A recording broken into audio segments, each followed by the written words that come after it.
out to the streets to prostitutes. Right now we had a ministry called Twilight Treasures for so many years. That ministry goes out to the streets on a weekly basis and sometimes daily basis. But we wanted to make a bigger statement out there to the prostitutes that we care.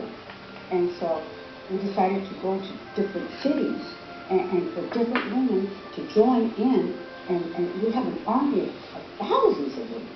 And so we picked out the cities that had the worst problems of prostitution, and we went out there and we went like an army to all these different cities.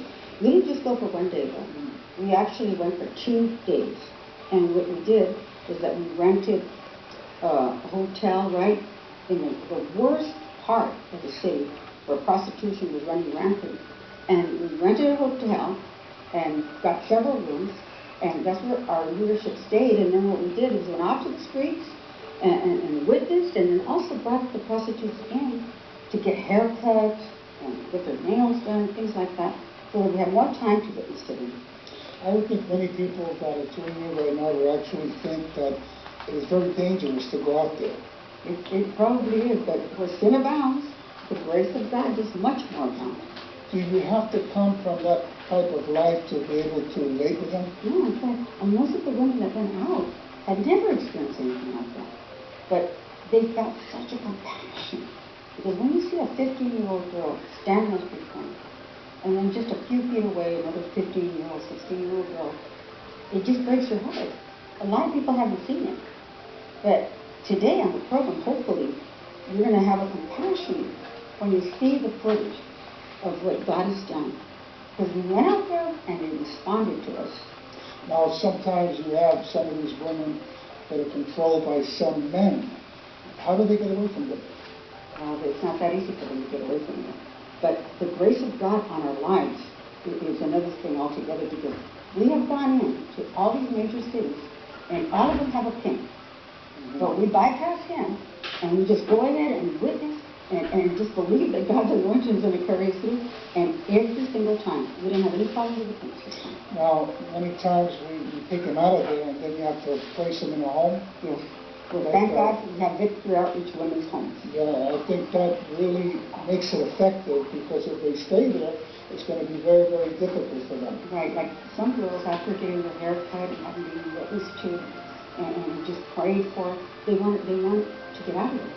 And God has given us such a grace. It's amazing. I know it's God, the anointing of God. We've been able to take them out of there and take them directly to a woman's home. It must take a lot of prayer. And a lot of prayer, a lot of fasting. You don't go out there without fasting and prayer. And then also the anointing of the Holy Spirit upon each one of you to be able to go out there, and they must feel and sense there's something different about you guys. I just feel so strongly that God has anointed this ministry for that very purpose. I see them like they have victory outreach on their forehead. They're ours. All we have to do is go out there and witness and let them know that Jesus loves them and welcome them into the family of God. Do you see them break or anything like that? Oh, yeah.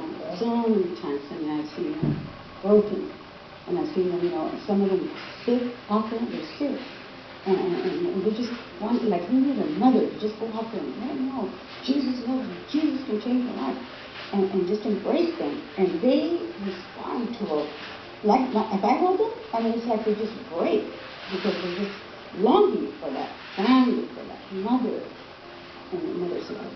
And now I want to take you into Code Red in action.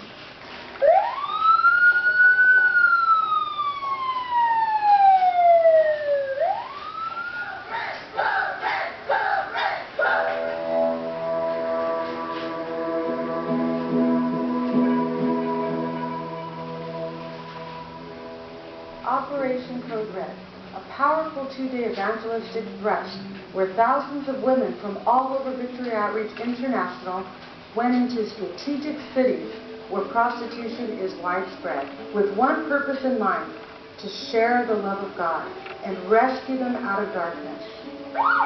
Vancouver has been chosen by an influential British magazine as the world's most livable Vancouver city. has come out on top in a survey of 130 cities around the world. It's really not hard to see why Vancouver is considered one of the best. This is the 5th year in a row that Vancouver has topped this list.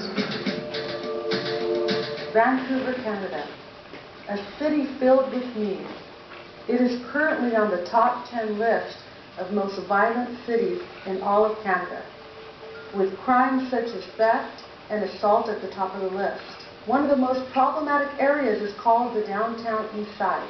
This area is home to North America's only legally supervised drug injection site, a place where over 1,000 people daily visit to use heroin, cocaine, and methamphetamine. Located on Hastings Street, the downtown east side is also known for its high prostitution activity. Many of these women risk their lives daily. Some become victims of assault, others contract sexually transmitted diseases, and still others become victims of murder. Calling all the messengers, calling all the messengers, calling all the messengers. Have you ever received Jesus in your heart? Well, my name's Kathy. Guys, come on for sure. Okay, God bless. God bless you too. We're here in Vancouver, Canada on Hastings Street, and it's Operation Code Red, Victory Outreach, United Women in Ministry are reaching out to the twilight treasures, the prostitutes, in all these strategic cities around the world. We're going to the highways and the byways, and just driving around, you see people shooting up, you see people hopeless, and we're here to bring them hope. I see the dark in the broken places, but I know in my soul, no matter how bad it gets. I came out for a 2-week holiday 39 years ago. I could never left. There's devil in front of me, but there's a light, I still see it. There's a hand still holding me, even when I don't believe it. For me, I've chosen to live, and my parents are a bit sensitive because I've learned to open up. I wouldn't leave if you gave me $1 million. I try to turn people away from this life. If I find out they're just starting, like they're a beginner down here, I tell them it's not a place you want to be. Like, get out now. Like, get out before you get hooked. Where the hurt and the tears and the pain are far behind. You open up your eyes and up ahead there's a big sun shining. Right then and there you realize. But we see people here that are hardcore. They were open to the gospel. They were open for the love of Jesus. We were able to give them the love. We weren't there to condemn them, but just to love them. And the girls were saying they were doing nails, painting the nails, and those girls were broken. Hearing the music, hearing the testimonies, how the power of God just began to break them.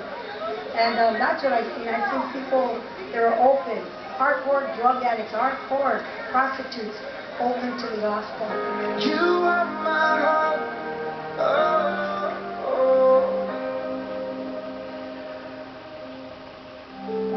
Today on Treasures, I have my beautiful daughter-in-law, Kim Morgan-Sony, and also my dear friend, Marianne, and we're going to be talking about what took place in the city of Tijuana, Mexico. Code Red went to Tijuana, Mexico, and went to the worst area. It's called La Cuajila, and that's been an area of prostitution for many, many years. And I want to hear your first-time experience of what took place. Well, just walking in to Tijuana, I think at the time that we went in there, people would have normally been fearful, but we came in like an army. And when you go into that area of the Coahuila, you literally see women 10 feet, 5 feet apart, older, younger. Some you look into their faces and they look like young girls, 15, 14. And you're reminded that these are someone's daughters. These are someone's sister. And your heart just breaks for them. And Marianne, you were also testifying out there because it was street meeting, right?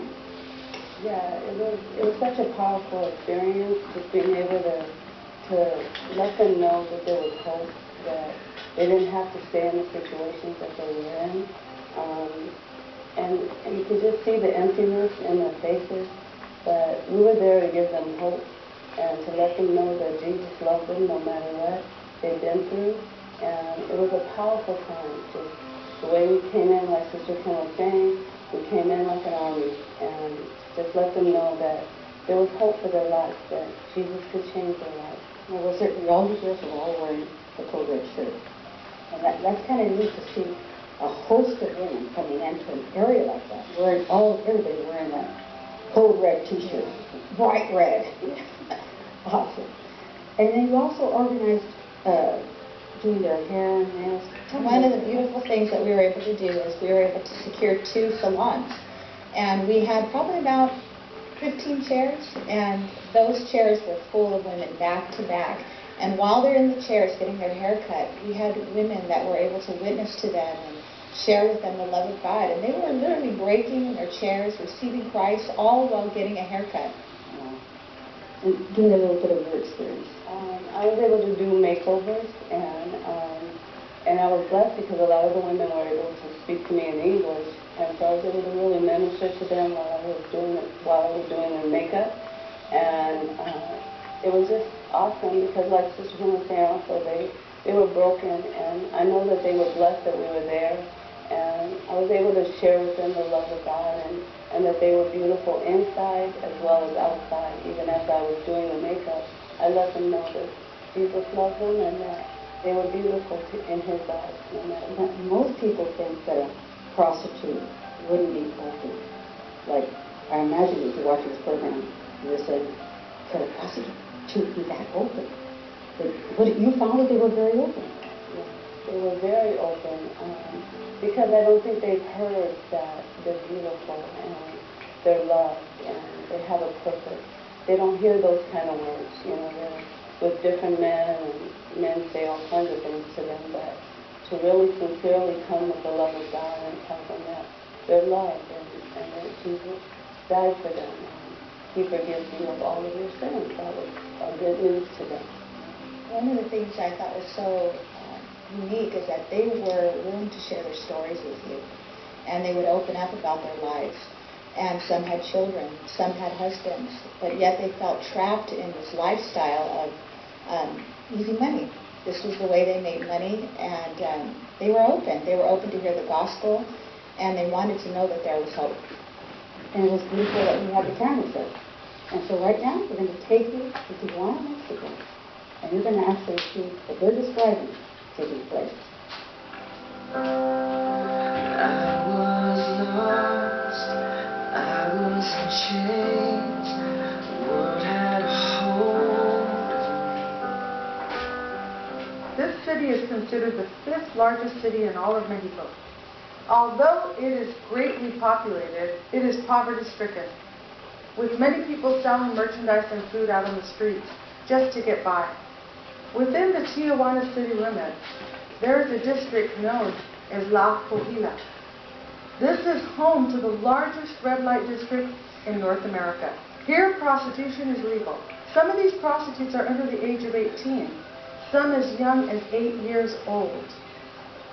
Many of these young children are forced into prostitution. Others join in order to obtain a meal or to find a place to sleep for the night. I'm coming to you right here from the Coahuila in Tijuana, Mexico, and it's so amazing what God is doing out here, right here on the streets, right here. We're in the middle of it all, and we have so much taking place here. We're doing the hair, and we're doing their nails, we're doing their makeup. We're just loving on these women today, and already so many have given their life to God, and we already have 5 women that were right here on the streets prostituting that are now going into our women's home today, right as I speak. One of them was on heroin for about 40 years with tracks all up and down her arms, but tonight she will sleep in one of our special services homes with the peace and love of Jesus Christ. And I could go on and on sharing testimonies with you what is taking place here,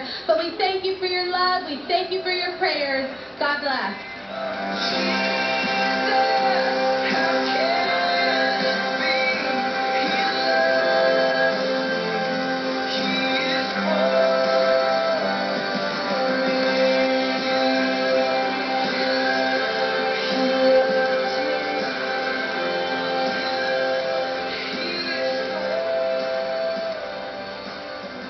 But to kind of experience it, something just so beautiful, to see so many people giving their lives to the Lord. And right now we're going to be talking about another city that we went into, and that's the city of Oakland. And as our guest today, on Fishes, we have Mitzi Parels, and you were an integral part of this outreach. Yes, Oakland was fantastic. I think there was so much excitement. We had over 500 women that drove into Oakland, spent 2 days, and just were prayed up. Women had fasted, and we hit MacArthur, International Avenue, and I don't think they knew what was coming.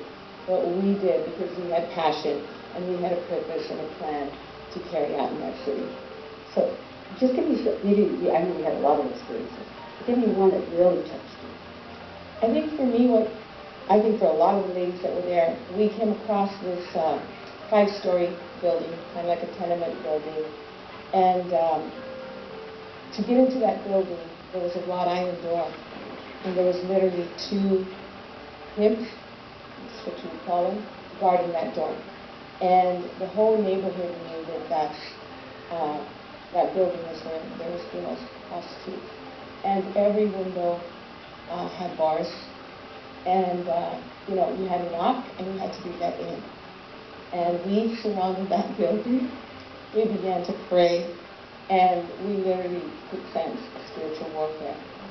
By the time it was over, we had all ladies looking out the windows. We literally heard a lady say, "Help, I need help. Can somebody come take me out of here?" And our hearts broke. And there was just a powerful, powerful presence of God. And for me, that was one of the most touching, to see this building just caged in, knowing there's women in there that wanted to come out. Now that's pretty risky, doing something like that. Did you feel fear? We had a few threats. We had a few of the girls get kind of come up and talked to by a few pimps, and they literally said, "Hey, we don't want your message here. These girls don't want help. They don't need help." And we kind of walked away, because we of course we're trained and we have training. We don't just we're not there to fight anybody. But we just said, okay, and we walked away, because we knew we would endanger the girls if we insisted on talking to them. They're going to get beat. They're going to get kicked to the curb. And we didn't want that. We wanted the girls to know we were there to help them. You're never a little radical, huh? We're radical. We are radical. And I think Jesus was radical too. He spoke to women of the street. He was there. That was his heart. And that's what we're doing. Yeah. We're where Jesus would be. Yeah. I don't think I want anything else. I am attracted to those that are really, really lost in sin. I know you are. Now we're going to take you to Oakland, and you're going to be able to see for yourself what God did through both.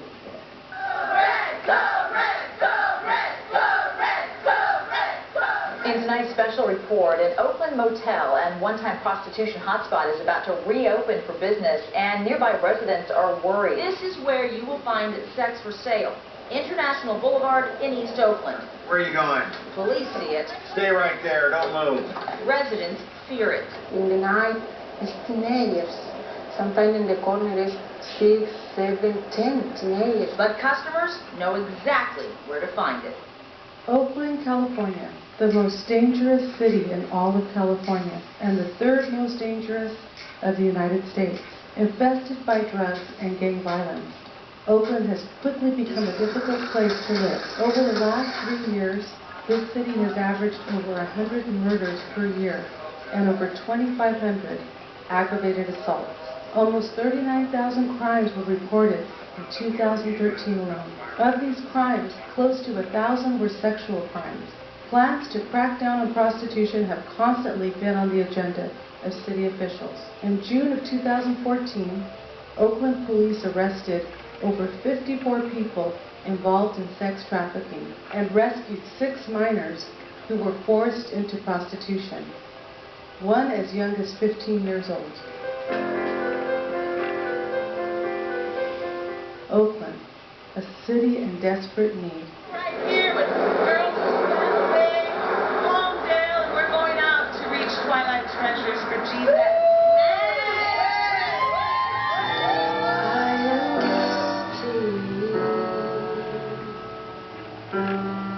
Ashamed of what I've done, what I've become. These hands are dirty. I dare not lift them up to the Holy One.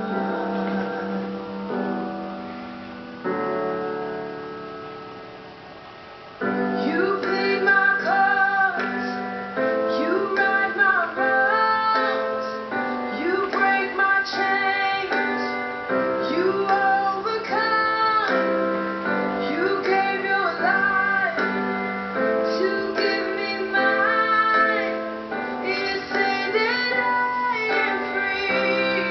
How can it be? How can it be?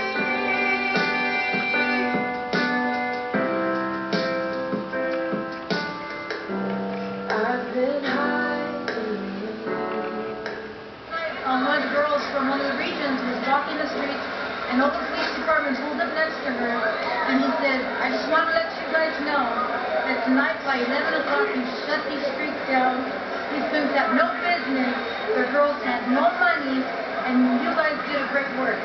Thank you for helping us clean these streets right here on International Boulevard. So Sister Hannah, your dream, we did it. We shut these streets down. And took girls to the home.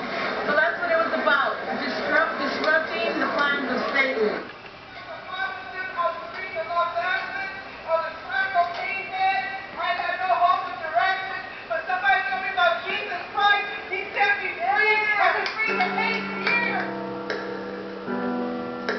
Right now we have seen the needs of many women that have been in bondage.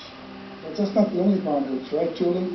It could be in bondage to drugs, could be depressed.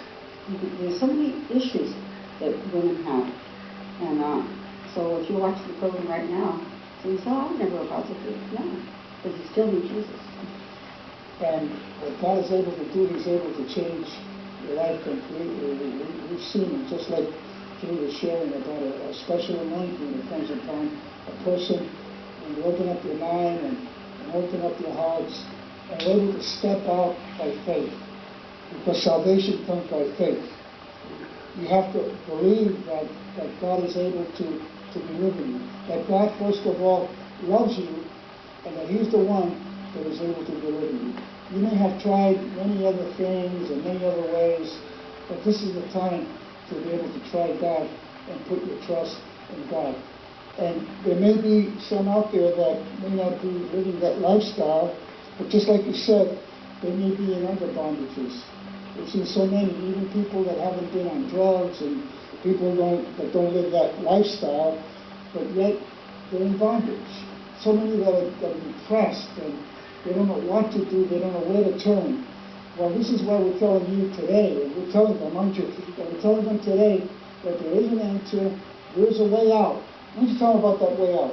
That's right. I could tell you because I oversee women's ministry in Victory Outreach. We call it United Women in Ministry for the reason that we don't want to just be a tea club. We don't want to just get together and just have fellowship. No, we are women in ministry. And I really believe that God has called us to reach hurting women. And I have seen literally thousands of women that have been transformed by the power of God. And God is able. It doesn't matter what your problem is. It doesn't matter what you're going through. Jesus can set you free. And it's not only a woman, but it's also guys that are out there that may be in bondage. God wants to set you free. God wants to deliver you. What I'm going to do right now, we want to minister to your need. Whatever the need is, there's so many people, there's so many different needs out there right now that are tuning into us. And it's so beautiful that we know the answer. The answer to their needs is found in the person of Jesus Christ. Just like He set these other women free, He's able to set you free. And we believe in God. If you're a drug addict, if you're an alcoholic, whatever it is, I'm going to pray, and we're going to believe God right now. Give me a hand, Julie. Lord Jesus, right now, We believe for those that are out there that have needs. You're the one that is able to meet that need. You're the one that is able to give deliverance. You're the one that is able to do the work within their lives. And I believe that if you just let Jesus come and say, Jesus, I open up my heart and I ask you to come in right now. By faith, I receive it. And then the scripture that I love so much, therefore, if any man be in Christ, he's a new creation. All things have passed away. Behold, all things have become new. Isn't it beautiful, Julie, that we have that confidence in Jesus? It's so true. Right? Yes, he's a real God. Amen. And if you pray that prayer, he's come into your life and he set you free completely. God bless you. Until next time, we'll see you here soon. We hope you've enjoyed today's episode of Treasures. We would like to encourage you to visit our website. There, you will find many resources available to you, including on-demand episodes of Treasures that you can watch anytime, anywhere. While you're on our website, browse through it and read about some of the featured stories of past episodes. Also, feel free to contact us or leave a prayer request. From your desktop, laptop, tablet, or even your phone, you can now keep up with Treasures on the go on treasurestv.org.